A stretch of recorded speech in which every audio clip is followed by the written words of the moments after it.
कच्छ गांव में सत्य नाम का एक भला इंसान रहता है।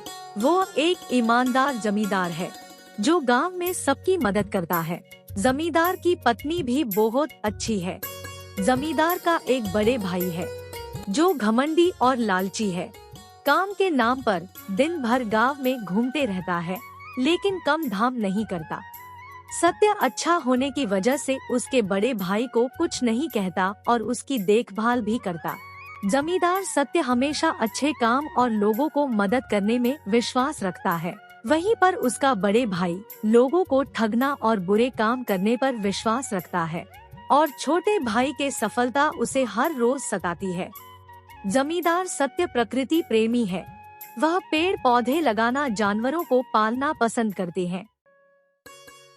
सुनते हो आज आपका जन्मदिन है, क्या सोचा है इसके बारे में?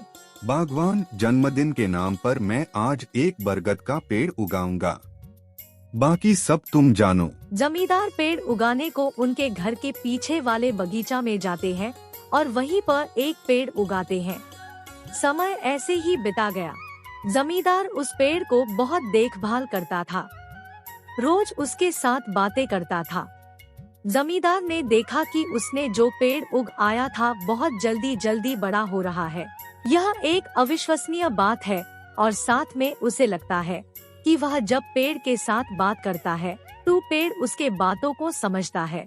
कुछ दिन बाद एक दिन अचानक जमींदार ने अपने जमीन के कागजात देखी तो उसे झटका लगा। उसकी जमीन की सारी कागज आते किसी ने अपने नाम करके बदल दी है और जमींदार की सारी जमीन उसकी हाथ से निकल गई है। यह क्या हो गया है? हमारी सारी जमीन किसने इस तरह छीन ली है? पता नहीं भगवान, या सब क्या हो रहा है। टेंशन की वजह से जमींदार उस बरगद के पेड़ के पास गया और अपने दुख भरी कहानी रोते रोते उस पेड़ को सुनाई। फिर कुछ अविश्वसनीय हुआ। वो पेड़ बोल पड़ा, सत्या तुम चिंता मत करो, तुम्हारे बुरे दिन में मैं तुम्हारी सहायता करूंगा। तुमने अपने जीवन में कभी भी बुरे काम नहीं किए, बल्कि गरीबों की मदद की है। आज मैं तुम्हारी मदद करूंगा। यह लो, इस सूखे पत्ते को अपनी तकिया के नीचे रख देना, फिर देखना। लेकिन संभाल के, यह पत्ता महीने में एक बार ही निकलता है। पेड़ ने जैसे कहा जमींदार ने वैसे ही किया। जब जमींदार ने तकिया के नीचे देखा तो वो चौंक गया। उसे बहुत सारे सोने के सिक्के मिले। धीरे धीरे जमींदार ने उस बरगद के पेड़ के मदद से फिर से अमीर बन गया और फिर से वह जमींदार बन गया।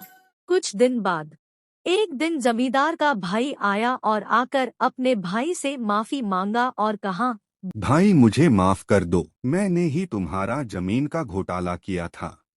मुझसे बहुत बड़ी गलती हो गई। मुझे अभी अपनी गलती का एहसास हो गया है। मेरी सारी जमीन जुए में चली गई। जमींदार सत्य दयालु थे। अपने भाई की इतनी गलती के बाद भी उसने अपने भाई को माफ कर दिया। उसके बाद दोनों साथ साथ खुशी खुशी रहने लगे।